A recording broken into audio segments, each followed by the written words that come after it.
जी वो टोकरी रख करके वहाँ पे रख करके अपने माता पिता के लिए जल लेने के लिए जाते हैं।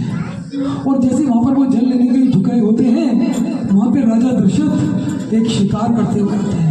उन्हें लगता है कि वहाँ पर कोई हिरन या कोई पशु खड़ा हुआ है, और वो वहीं से बाण चला जाते हैं। और वो बाण सीधा जाकर के श्रवण कुमार के पीछे जाता है। श्रवण कुमार और श्रवण कुमार मृत्यु की सैया पे लौट जाते हैं। और जैसे ही उनको पता लगता है, दशरथ पास में आते हैं, देखते हैं कि यहाँ पर तो कोई मनुष्य पड़ा हुआ, मनुष्य के तीर लग गया। ये मुझसे कितना बड़ा घोर अनर्थ हो गया। हे प्रभु, ये मुझसे कैसा घोर अनर्थ हो गया।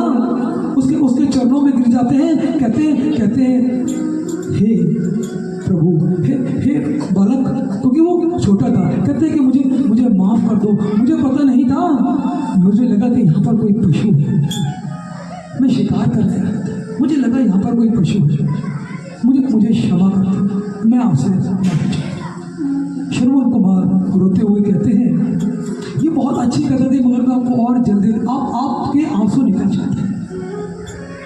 तो श्रवण कुमार कहते हैं कि आप कौन हैं? वो कहते हैं मैं राजा दशरथ हूँ।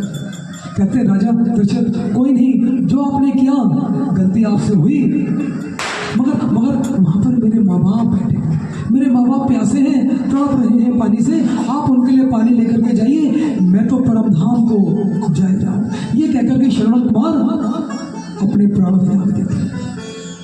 और राजा दशरथ वहाँ से पानी लेकर के आते हैं और उनको पिलाते हैं श्रवण कुमार के माँ बाप को।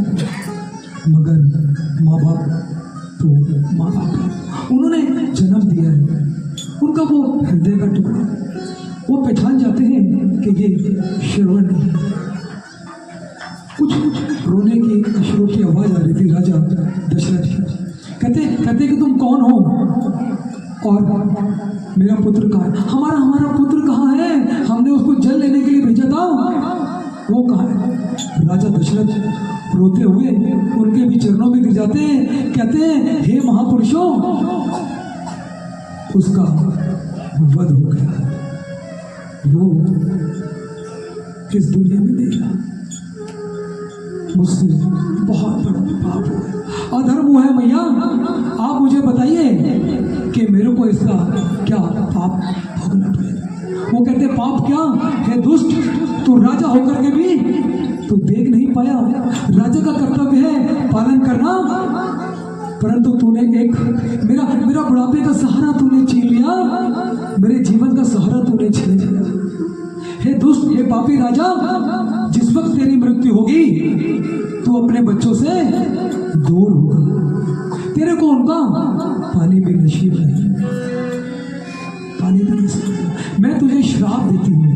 और ये कहते ही वो दोनों माता पिता भी मृत्यु को प्राप्त हो जाते, परम धाम चले जाते। बोलिए श्रवण कुमार महाराज की जय। तो ये हमारे कर्म का फल है। जब श्री राम को वनवास हुआ, पीछे से राजा दशरथ की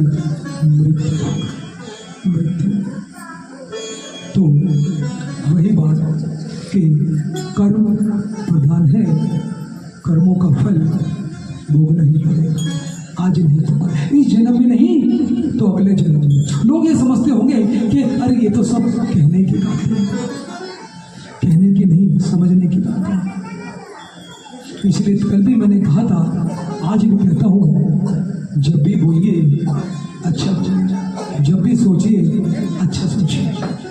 आज